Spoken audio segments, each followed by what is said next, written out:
Oi, eu sou o Rafael e hoje a gente vai falar sobre Dungeons. Dungeon é aquela parte do RPG em que seus jogadores, eles, geralmente, entram num calabouço, em túneis, em de repente uma cidade subterrânea, vão até um chefão, matam o chefão, pegam um item e saem de lá. No entanto, essa fórmula, além dela ser um pouquinho manjada, ela também é um pouco chata. Então hoje eu quero mostrar pra vocês como eu faço para tornar as minhas dungeons mais divertidas e como vocês podem fazer isso também. Bom, para começar, uma dica que eu sempre dou de RPG no geral é sobre surpreender teus jogadores em sentido de objetivo. Entramos numa dungeon, temos que derrotar um chefão, vamos sair de lá com um item mais forte. Todo mundo já sabe isso, e às vezes quando tu faz esse tipo de dungeon, teus jogadores ficam só esperando que chegue o chefão para eles matarem o chefão e tirarem um item recompensador. Não existe verdadeiramente um motivo pelo qual eles estão lá, a não ser pegar um item novo. A primeira dica que eu dou é que ela faça sentido com a sua história. Por que eles estão entrando lá? Por que eles têm que retirar aquele item? De repente eles não têm que derrotar um chefão no final, eles estão entrando lá porque eles precisam resgatar alguém. Eles precisam resgatar alguém que está preso, de repente, um prisioneiro, de repente a dungeon pode ser uma prisão. Isso são algumas coisas que dinamizam um pouquinho mais e não dá aquele sentimento de, porra, eu queria sair logo dessa dungeon, mas eu tenho que ir lá. Não, tem um motivo pelo qual teus jogadores têm que estar lá e têm que terminar aquele desafio. A tua dungeon tem que ter um tema. E esse tema pode ser qualquer coisa, pode ser medo, pode ser mentiras, pode ser cura, pode ser queda.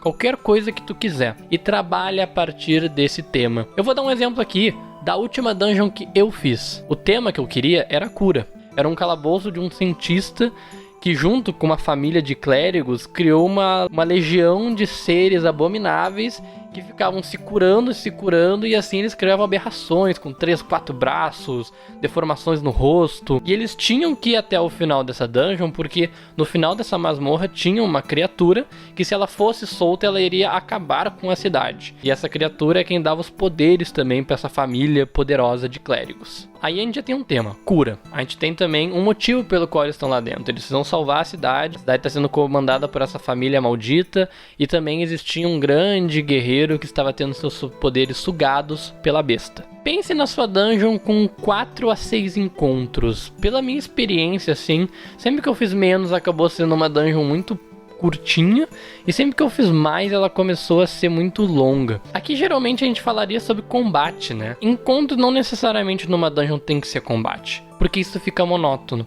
Então nos seus encontros pode sim ser um combate, mas pode ser também uma armadilha, pode ser também algo que eles podem contornar com conversa. Por exemplo, nessa minha última dungeon, antes da porta principal, tinha um ogro, zumbi. Eu fiz todos os status deles. Eles simplesmente passaram pelo ogro cortando o braço de um dos jogadores e depois regenerando com a magia de cura daquela família. Eles simplesmente conseguiram fazer com que o ogro acreditasse que eles eram um dos bonequinhos desse cientista maluco. E eles conseguiram passar sem lutar. Esse é um exemplo de como você pode e deve incentivar os seus jogadores a pensar em outras maneiras de solucionar aqueles encontros. Não necessariamente tem que ser lutando. Afinal, o motivo de existir encontros antes do chefão numa dungeon é tirar os recursos deles, para que aquela luta não seja tão fácil. Mas se eles conseguirem contornar esses encontros de outras maneiras que não o combate, é mérito completamente deles e é muito divertido. As mecânicas dessa tua dungeon vão estar intrínsecas com o tema. Se a minha dungeon tem o tema de cura, cada encontro vai ter alguma coisa a ver com cura. Pode ser os próprios monstros que eu criei desse cientista, ou de repente, para passar numa porta, eles têm que botar sangue e curar o sangue dentro de uma vasilha, e só assim a porta abre. Esse tipo de coisa faz com que o que vai acontecer no final já esteja na cabeça deles, porque eles já passaram toda aquela dungeon trabalhando com cura. Eles já estão treinados para isso. Outra coisa também que eu fiz nessa minha dungeon, o chão, ele era de sangue seco, assim, ele era pegajoso, ou seja, toda a dungeon ela acontecia em terreno difícil. Isso fazia com que os jogadores tinham que pensar em alternativas de fazer aqueles combates, de solucionar aqueles encontros, tendo metade do seu movimento. Isso, obviamente, que veio depois na sala do chefão, e eles já sabiam um pouquinho melhor como trabalhar com isso, porque eles passaram 4 encontros antes. E a gente chega também, então, no final da nossa dungeon, e aí que tá. Eu, nessa dungeon, fiz um chefão.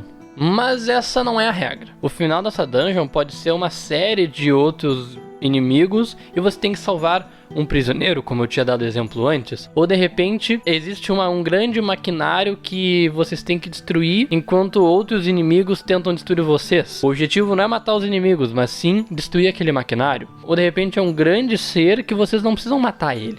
Vocês precisam simplesmente segurar ele tempo suficiente para que o clérigo do seu grupo termine de fazer uma magia e conjurar uma magia. Esse tipo de coisa dinamiza um pouco e faz com que as suas dungeons não se repitam. Por exemplo, se eu fiz agora uma dungeon que tem um chefão no final, a outra, obviamente que não vai ser. E isso vai fazer com que meus jogadores fiquem sempre esperando qual vai ser a próxima coisa que o Rafael vai inventar. Independente do que for, tudo que apareceu na sua dungeon antes desse encontro final, tem que aparecer agora também. Então, as mecânicas vão ter que aparecer agora de novo, o tema tem que estar, obviamente, intrínseco. Se for um chefão, por exemplo, ele tem que utilizar das mecânicas que aconteceram na dungeon. Então, obviamente que o meu chefão dessa dungeon se curava bastante e quanto mais ele se curava, mais forte ele ficava. Isso fazia com que eles não pudessem usar magias de cura. Então também criou uma mecânica interessante para como que eles iam se curar se o monstro ficava mais forte assim. E no fim, o mais importante para dar um invólucro para tudo da sua dungeon é pensar que ela existe fora do controle dos seus jogadores. Eu sempre gosto de pensar nos meus RPGs, e isso pra fora da dungeon também, como um mundo orgânico, que ele vive quando meus jogadores não estão lá. Não é que nem um jogo de videogame em que tu entra num quarto e as coisas começam a acontecer de verdade. As minhas dungeons eu sempre penso que elas estão acontecendo, estão funcionando e tem gente lá independente dos meus jogadores estarem lá ou não. Assim tu dá uma vida pra ela. Aquela dungeon tem uma vida e no momento que eles acabam com ela, que eles solucionam aquele desafio, eles acabam também com a própria vida da dungeon. E isso vai ter mudanças e vai ter impactos diretos no mundo em que seus jogadores estão jogando. Bom, pessoal, essas foram algumas dicas que eu pensei aqui sobre dungeons. Me falem se vocês gostam desse tipo de tema. Eu tô com muita vontade de falar sobre RPG, porque é um tema que eu amo de falar qualquer coisa sobre isso. Eu tô querendo voltar a fazer meus vídeos aqui agora. Me digam se vocês gostam desse formato, se vocês têm sugestões e perguntas para próximos vídeos. Eu sou o Rafael e bom jogo!